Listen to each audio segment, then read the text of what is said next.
اس لیے سورج کے غروب ہوتے ہی تاریکی پھیل گئی اور 11 بجے تک یہ عالم ہو گیا کہ ہاتھ کو ہاتھ سجائی نہیں دیتا تھا۔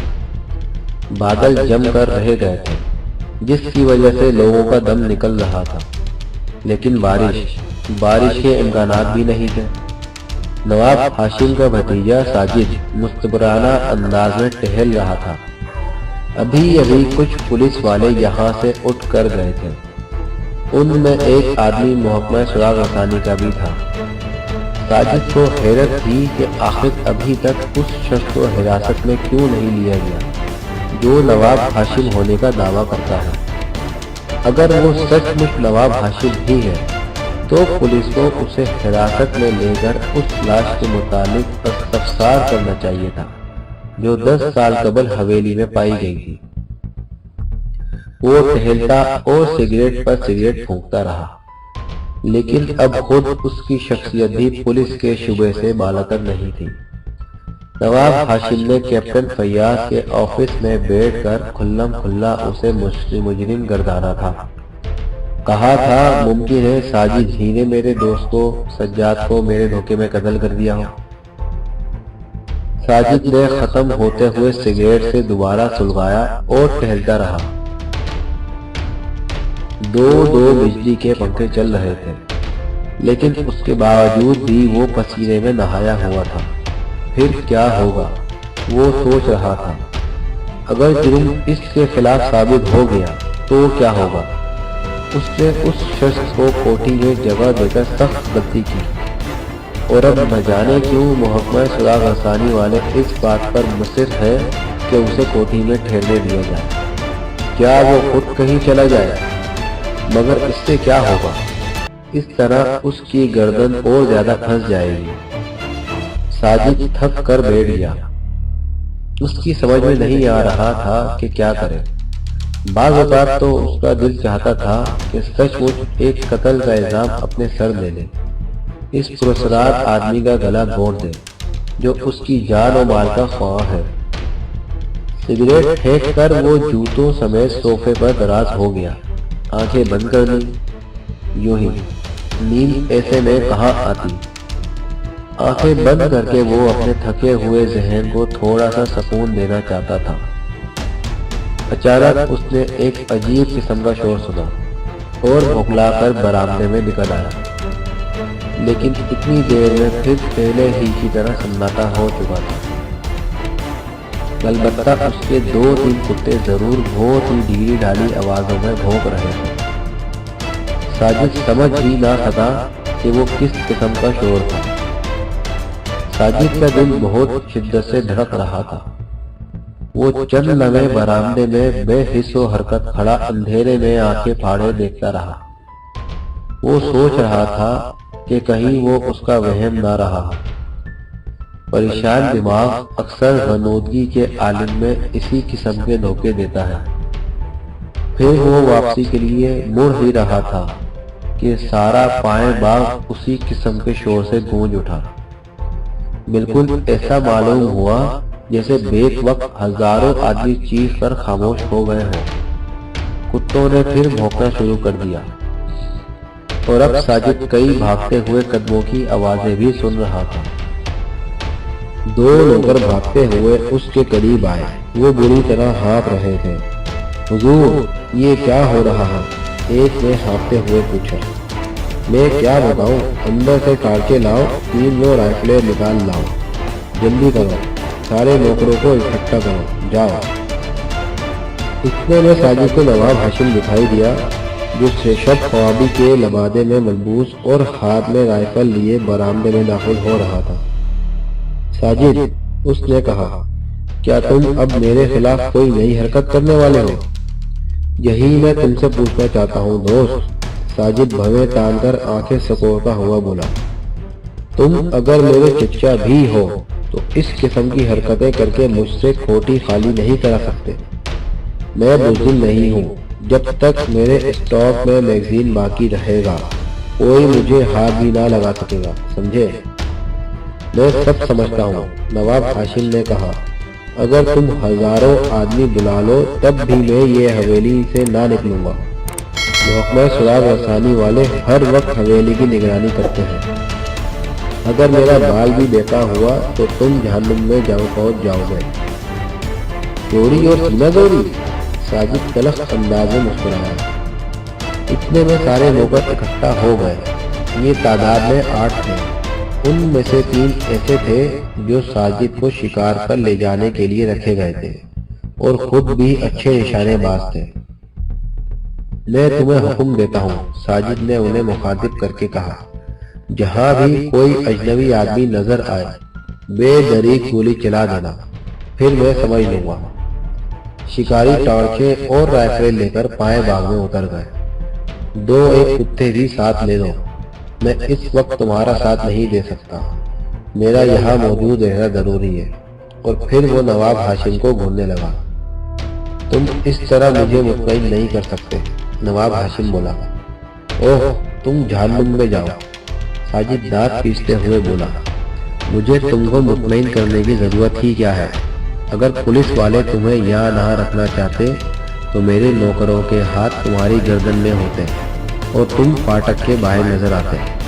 او ساجد، کیا تمہارا خون سفید ہو گیا ہے؟ نواب ہاشم کا لہجہ دردناک تھا۔ اچانک وہ شور پھر سنائی دیا، لیکن ایک لمحے سے زیادہ جاری نہ رہا۔ کتے پھر بھونکنے لگے اور پھر وہی بھاگتے ہوئے قدموں کی آوازیں۔ ساجد کے سارے نوکر بے تحاشا بھاگتے ہوئے برآمدے میں اوپر چڑھ آئے۔ 2-1 تو سیڑھیوں پر ہی ڈھیر ہو گئے۔ حضور کو کوئی بھی نہیں، صرف آوازیں، میرے خدا، آوازیں آسمان سے آتی ہیں، چاروں طرف سے۔ یہ کیا بکواس ہے؟ ساجد جھلا کر چیخا۔ چلو میں چلتا ہوں، ڈرپوک کہیں کے، لیکن اگر پیچھے سے میری کھوپڑی پر گولی پڑی تو میری موت کا ذمہ دار یہ شخص ہوگا۔ ساجد نے نواب ہاشم کی طرف ہاتھ جھٹک کر کہا، یہ شخص ہوگا میری موت کا ذمہ دار، تم لوگ اسے یاد رکھنا۔ تب آؤ میرے ساتھ، میں دیکھوں گا۔ عمران اپنے آفس میں کاہلوں کی طرح بیٹھا دونوں ٹانگیں ہلا رہا تھا۔ اس کی آنکھیں بند تھیں اور دانتوں کے نیچے چوئنگم تھا۔ پھر اس نے آنکھیں بند کیے ہوئے حدود کو آواز دی۔ جناب والا، حدود نے اس کے قریب پہنچ کر کہا۔ بیٹھ جاؤ، عمران بولا۔ حدود میز سے کافی فاصلے پر ایک کرسی کھینچ کر بیٹھ گیا۔ رات بھر ہنگامہ آرائی رہی۔ قدرے قلیل وقفے سے وہ لوگ آسمان بالائے سر اٹھاتے رہے اور سگانے روسیہ کی بف سے میرا درد و دماغ گندگی اور انتشار کی عامہ جگہ بنا رہا۔ ہدہد مائی ڈیئر، آدمیوں کی زبان بولا کرو، میں ہمیشہ شرفا کی زبان بولتا ہوں، مجھے شرفا کی نہیں آدمیوں کی زبان چاہیے۔ یہ بات میرے فہم و ادراک سے بالا تر ہے۔ اچھا تم دفع ہو جاؤ اور شمشاد کو بھیج دو۔ لفظ دفع پر حدود کا چہرہ بگڑ گیا، مگر وہ کچھ نہ بولا، چپ چاپ اٹھ کر چلا گیا۔ تھوڑی دیر بعد شمشاد داخل ہوئے۔ بیٹھ جاؤ، عمران نے کرسی کی طرف اشارہ کیا۔ شمشاد بیٹھ گیا۔ یہ بھی ایک صورت سے احمق ہی معلوم ہوتا تھا۔ چلو مجھے کل رات کی رپورٹ چاہیے۔ کل رات شمشاد ٹھنڈی سانس لے کر بولا۔ انہوں نے بہت شور مچایا، اس طرح چیختے تھے کہ کان پڑی آواز نہیں سنائی دیتی تھی۔ اور حضور تقریباً 6 بجے کو نواب ساجد کی دوست آئی تھی، لیکن اس کے ساتھ نائکا نہیں تھی۔ اس کا قد 5 فٹ سے زیادہ نہیں ہے۔ دھالی ساڑی میں تھی، پیروں میں یونانی طرز کے سینڈل تھے، آنکھیں کافی بڑی، چہرہ بیوزی، کھڑا کھڑا ناک نقشہ، اور اوندھی تمہاری کھوپڑی۔ عمران جھلا کر بولا، یہ بتاؤ رات کوئی فاٹک کے باہر بھی آیا نہیں؟ جی نہیں، دوست کی واپسی کے بعد کوئی بھی باہر نہیں نکلا تھا۔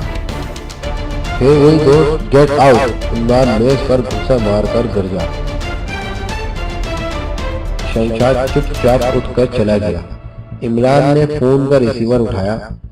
ہیلو سپر فیاض، میں عمران ہوں۔ اوہ عمران،